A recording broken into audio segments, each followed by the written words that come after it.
Selamat datang channel Trading for Better Life. Selain video ini, kami juga mengupload video pada jam 8 malam nanti akan mengupdate pergerakan dari saham-saham Barito Group yang satu minggu ini mulai naik lumayan tinggi. Nah, di video ini coba analisa satu emiten yang saat ini memang masih turun lumayan dalam, tapi BlackRock dan teman-temannya terpantau masih terus hold saham ini. Bagaimana potensi saham ini ke depannya? Yuk kita coba pelajari analisanya di video ini. Semoga analisa diberikan ini bisa bermanfaat dan membantu teman-teman dalam mengambil keputusan. Untuk teman-teman belum subscribe channel ini, bisa tekan tombol subscribe agar tidak ketinggalan informasi dan analisa saham terbaru akan diupload setiap harinya. Di video ini saya coba update pergerakan dari saham Adro yang bisa kita lihat hari Jumat masih turun 1% lebih ke harga 2.300. Cara pergerakan Adro saat ini tren memang masih downtrend karena terkena dividend trap, turun lumayan dalam dari sekitar 3.700-an. Saat ini bisa kita ke sekitar 2.300. Sebelum juga malah sempat menyentuh sekitar 2.070. Setelah itu bisa kita lihat Adro mencoba untuk bangkit, tapi saat ini masih terpantau mencoba untuk break 2.300. Jadi walaupun sempat ditutup di atas 2.300-an, cara candle 2.300 ini belum terkonfirmasi break. Jadi secara teknikal memang masih belum oke. Tapi kalau pemberitaan dengan judul kepemilikan terbaru BlackRock, Goldman Sachs, dan kawan-kawan di saham Adro usai IPO dari AADI. Kepemilikan saham BlackRock hingga Goldman Sachs di PT Alam Tree Resource Indonesia atau Adro setelah penawaran umum perdana saham AADI. Jadi bisa kita baca di sini dari data Bloomberg hari Minggu tanggal 8 Desember ini, BlackRock terpantau masih memegang kepemilikan jumbo di saham Adro. Perusahaan manajemen aset terbesar ini masih memegang 536,41 juta lembar saham hingga perdagangan terakhir 6 Desember kemarin. Kemudian Dimensional Fund Advisor juga masih memegang 295,86 juta lembar saham Adro. Mereka masih terpantau menambah kepemilikan 1,02 juta lembar pada hingga Jumat 6 Desember kemarin. Selain itu juga bisa kita lihat JP Morgan juga terpantau masih memegang 8,94 juta lembar saham. Jadi rata-rata investor besar dunia masih hold saham Adro walaupun saat ini tren penurunan karena terkena dividend trap. Dan dari data broker summary jika kita lihat, dan beberapa hari terakhir asing memang terpantau sudah mulai masuk. Tapi hari Jumat memang terpantau turun 1% lebih, tapi di broker summary jika kita lihat ini masih ada sedikit akumulasi. Jadi untuk teman-teman sudah punya saham Adro pada saat turun di sekitar 2000-an, 2060 sampai 2100-an, misalnya saat ini juga masih layak untuk di hold. Tapi untuk teman-teman yang ingin coba entry, saatnya bisa wait and see. Bisa tunggu sekitar 2.300 apabila nanti besok Adro bisa bertanda rebound, misalnya masih tetap menarik untuk coba entry. Jika kita tahu ternyata besok lanjut turun pun ini masih bisa coba tunggu di sekitar 2.200. Jadi wait and see dulu di harga mana Adro masih bisa bertanda dan rebound. Jika terpantau ternyata minggu depan turun ke 2.200, sebaiknya misalnya lebih aman adalah coba tunggu kembali sekitar 2.000 sampai 2.050 apabila ingin coba entry. Tapi menurut saya selama masih kuat di atas 2.200, ada potensi Adro untuk mulai mencoba untuk membentuk high low. Dengan target kenaikan terdekat, saya lihat masih ada potensi ke 2.500 selama masih kuat di 2.200. Jadi Adro, walaupun secara trend saatnya sudah mulai downtrend, tapi karena mulai ada akumulasi, secara candle sudah mulai membentuk high low, menurut saya masih ada potensi untuk kita coba pantau untuk trading jangka pendek atau hold saja terus selama Adro tidak turun di bawah harga 2.000. Jadi apabila teman-teman sudah dapat di harga atas, saatnya masih hold, menurut saya selama masih kuat di 2.000, masih ada potensi Adro untuk mencoba bangkit dan bergerak naik. Tapi secara tren memang garis EMA 50-150 masih lumayan jauh di atas, tapi selama masih kuat masih ada potensi untuk mulai mencoba bangkit.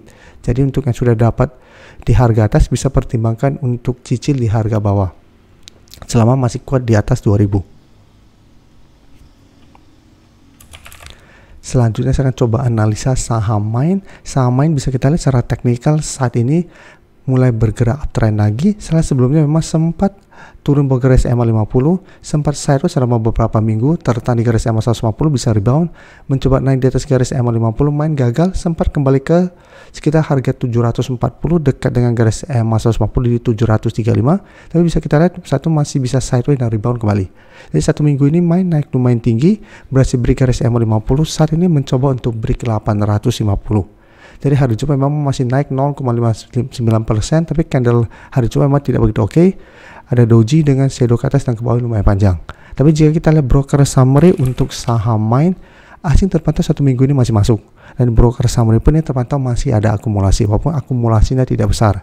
Jadi secara teknikal menurut saya masih sangat layak untuk di hold untuk teman-teman yang sudah entry atau dapat di sekitar garis EMA 150 sampai 750. Dan untuk target take profit memang saat ini 850 sudah merupakan target take profit jangka pendek, atau bisa hold selama main tidak berada di bawah garis EMA 50 yang saat sekitar 790 dengan target lebih jauh di sekitar 900 sampai target lebih tingginya lagi di 950. Tapi lebih oke tetap pertimbangkan to take profit apabila ternyata main gagal break harga 900, yang karena beberapa kali bisa kita lihat main mencoba naik di atas 900 selalu gagal dan dipaksa turun kembali ke garis EMA 50. Selanjutnya untuk CPIN, jika kita lihat kenaikannya memang tidak setinggi main, secara teknikal juga belum seoke main. CPIN sebelum memang sempat bertahan dari rebound dari 4.700, berhasil rebound, mencoba naik di atas 5.000, berhasil break, mencoba naik di atas 5.300 ternyata gagal break, bisa kita lihat setelah itu turun kembali di bawah kedua garis EMA. Tapi dalam beberapa minggu terakhir juga CPIN mencoba untuk bertahan dan rebound kembali dan 4.700 masih berhasil. Tapi satu minggu ini bisa kita lihat CPIN mencoba naik di atas garis EMA 150 ini masih gagal. Jadi hari Jumat memang sempat naik tinggi berada di atas 5.000, sempat naik di atas 5.150, sempat menyentuh 5.200, tapi penutupan kembali turun 0,41% dengan candle yang tidak begitu oke. Tapi jika kita perhatikan di broker summary untuk CPIN, asing ternyata memang masih terus keluar. Dan di broker summary penurunan hari Jumat terpantau ada sedikit akumulasi. Jadi untuk CPIN apabila teman-teman ingin coba pantau, menurut saya masih bisa coba pantau. Lebih oke memang adalah buy on breakout apabila CPIN berhasil break 5.000. Karena apabila berhasil break secara teknikal, CPIN baru akan mulai membaik, ada potensi untuk mulai uptrend, dan target terdekat tetap di sekitar 5.150 sampai 5.200 dan target lebih jauh di 5.300 apabila berhasil break 5.000. Jadi teman-teman bisa buy on breakout atau tunggu kembali di sekitar support EMA 50 di 4.880 sampai 4.850 apabila ingin coba enter di support. Jadi wait and see, lihat apakah CPIN berhasil break. Apabila gagal bisa coba tunggu di support, apabila masih bisa bertahan dari rebound misalnya masih menarik untuk coba entry. Tapi ingat apabila dapat di support, pertimbangkan untuk take profit apabila ternyata CPIN gagal melewati harga 5.000 yang sampai saat ini masih berupa resisten psikologis.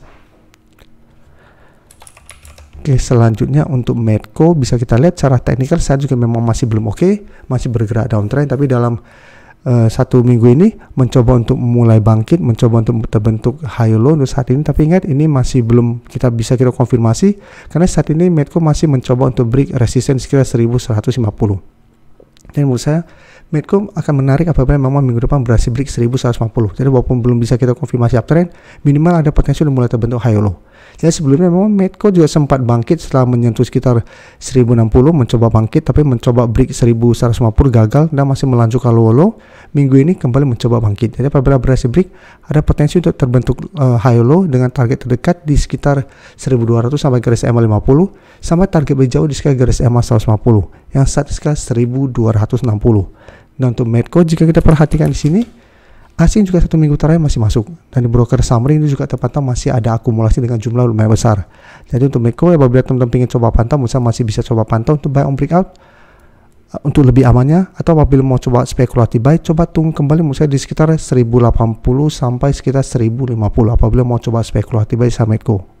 Tapi tetap pertimbangkan untuk take profit apabila ternyata Medco gagal naik di atas garis EMA 50 150. Terima kasih telah menonton video ini.